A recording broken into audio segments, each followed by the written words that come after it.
wudhunya tidak di tempat khusus wudhu, tidak di luar ruangan, tapi di dalam toilet, di dalam kamar mandi, atau di dalam WC kalau bahasa umumnya ya. Kira-kira seperti apa? Sah tidak wudhunya? Masih seputar wudhu. Ini ada pertanyaan dari teman-teman tentang bagaimana hukumnya wudhu di kamar mandi atau wudhu di toilet. Karena tidak semua orang punya ruangan khusus untuk wudhu. Dan memang anehnya kita ini ya. Kita ini kalau bangun rumah ada ruangan untuk mandi, ada ruangan untuk masak, ada ruangan untuk tidur, ada ruangan untuk ngopi.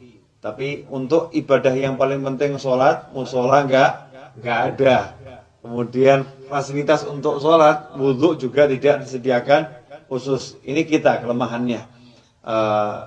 Menyikapi hal itu, maka timbul pertanyaan, kalau wudhunya tidak di ruangan khusus, ya tidak di ruangan khusus untuk wudhu atau enggak punya padasan. Kalau orang Jawa dulu punya padasan yang gentong, yang ada lubangnya di bawah, taruh di halaman untuk minum atau untuk wudhu. Kalau enggak punya seperti itu, adanya kamar mandi, adanya toilet, atau ketika di mall atau di pasar, wudhunya tidak di tempat khusus wudhu, tidak di luar ruangan, tapi di dalam toilet, di dalam kamar mandi, atau di dalam WC kalau bahasa umumnya ya. Kira-kira seperti apa? Sah tidak wudhunya? Kalau ditanya wudhunya sah atau tidak, maka wudhunya sah kalau memang syarat-syarat sahnya wudhu dipenuhi, kemudian hal-hal yang membatalkan wudhu tidak dilakukan, wudhunya sah-sah saja. Tetapi timbul masalah, orang wudhu itu ada sunnah-sunnah dan ada adab. Di antara sunnah-sunnahnya adalah membaca Bismillahirrahmanirrahim di awal wudhu seperti yang sudah dijelaskan. Kemudian nanti ada doa setelah wudhu. Dan ada adab-adab yang diajarkan oleh para ulama. Ada ulama-ulama yang menyusun doa-doa ketika basuh wajah, doa ketika berkumur, doa ketika membasuh tangan, doa ketika membasuh kaki, seperti yang dijelaskan oleh Imam Ghazali dalam kitabnya Bidayatul Hidayah. Jadi memang doa-doa itu tidak diajarkan Rasulullah SAW, tapi orang diajarkan untuk berdoa kapanpun ya. Apalagi kalau doa ini dari para ulama. Lantas bagaimana kita mau membaca doa di dalam kamar mandi, atau kita mau membaca Bismillahirrahmanirrahim sedangkan di dalam kamar mandi? Sementara kita ketahui Nabi kita Muhammad SAW mengajarkan agar kita tidak membaca lafzul jalalah, asma Allah, atau ayat-ayat Al-Quran, atau doa-doa diajarkan Rasulullah SAW. Tapi orang diajarkan untuk berdoa kapanpun ya. Apalagi kalau doa ini dari para ulama. Lantas bagaimana kita mau membaca doa di dalam kamar mandi, atau kita mau membaca Bismillahirrahmanirrahim sedangkan di dalam kamar mandi? Sementara kita ketahui Nabi kita Muhammad SAW mengajarkan agar kita tidak membaca lafzul jalalah, asma Allah, atau ayat-ayat Al-Quran, atau doa-doa di dalam toilet, di dalam kamar mandi. Emang apakah ada sumber hadisnya? Ada. Kita semua tahu baginda Muhammad SAW itu punya cincin. Ya, punya cincin khatiman min fiddah, dari perak. Rasulullah punya cincin dari perak, yang cincin itu fungsinya sekaligus sebagai stempel. Ya, fungsinya sebagai stempel. Dulu Rasulullah SAW tidak punya cincin, tidak punya stempel. Tapi ketika sahabat mengatakan, nih raja-raja yang pembesar-besar non-muslim itu kalau dapat surat, tidak ada stempelnya tidak mau terima. Ya, mereka tidak akan menerima surat kalau nggak ada stempelnya. Rasul pun mengikuti, kalau begitu buatkan saya stempel. Ya, buatkan saya stempel. Maka dibuatkan stempel, bunyinya Muhammadun Rasulullah. Ya, Muhammadun Rasulullah. Jadi Allahnya paling atas. Berupa cincin dari perak. Ketika Rasulullah wafat SAW, setelah wafatnya Rasulullah, cincin itu dipakai oleh Sayyidina Abu Bakar As-Siddiq radhiyallahu anhu. Setelah wafatnya Sayyidina Abu Bakar, dipakai oleh Sayyidina Umar ibn Khattab. Kemudian dipakai oleh Sayyidina Utsman bin Affan radhiyallahu anhu. Nah, ketika dipakai Sayyidina Utsman, cincin itu jatuh ke Bir Aris, ya, sumur Aris. Ya, kemudian tidak ditemukan lagi. Nah, apa dasarnya? Ketika Rasulullah masuk ke khala, ke tempat buang hajat, Rasulullah selalu melepas cincinnya.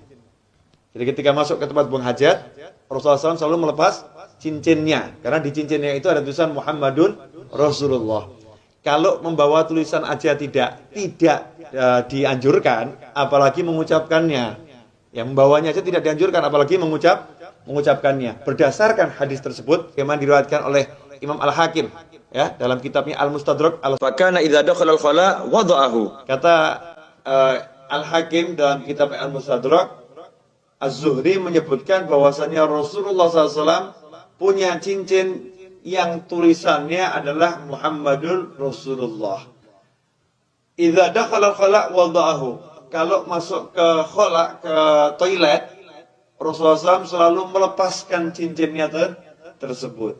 Hadits ini sahih menurut syarat Imam Bukhari dan Muslim, tapi tidak dicantumkan dalam kitab hadis Bukhari maupun Muslim. Maka ditulis oleh Al-Hakim dalam kitabnya Al-Mustadrak yang disusulkan. Ya, hadis-hadis yang disusulkan. Sebetulnya menurut Bukhari dan Muslim sahih, tetapi belum atau tidak dicantumkan dalam kitab Bukhari maupun kitab Muslim. Nah, hadis ini menunjukkan memang kalau masuk kamar mandi jangan bawa tulisan yang mengandung nama Allah atau nama Rasulullah Shallallahu Alaihi Wasallam. Dari sini ulama kemudian mengambil kesimpulan kalau membawa tulisan nggak boleh, apalagi membacanya. Bukan haram ya, tidak boleh dalam arti tidak beradab atau kurang sopan.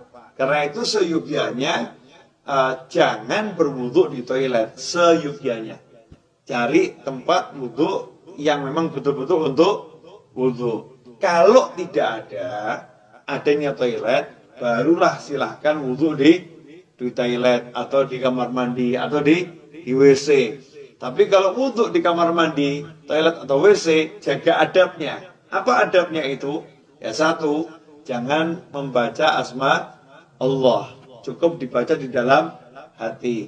Lantas bagaimana dengan doa setelah wudu? Ya, doanya dibaca di luar kamar mandi. Jadi selesai wudu langsung keluar baca doa setelah wudu, atau bismillahnya dibaca di luar dulu. Bismillahirrahmanirrahim, masuk langsung wudu juga. Nah, dengan begitu maka sunnahnya tidak hilang, tetap bisa melaksanakan sunnah-sunnah yang diajarkan oleh Nabi Muhammad Sallallahu Alaihi Wasallam. Insyaallah sedikit ini barokah, dan jangan kemudian jadi jalan justru. Oh, berarti wudu di toilet gak apa-apa. Oke deh, kita wudunya di toilet aja ya.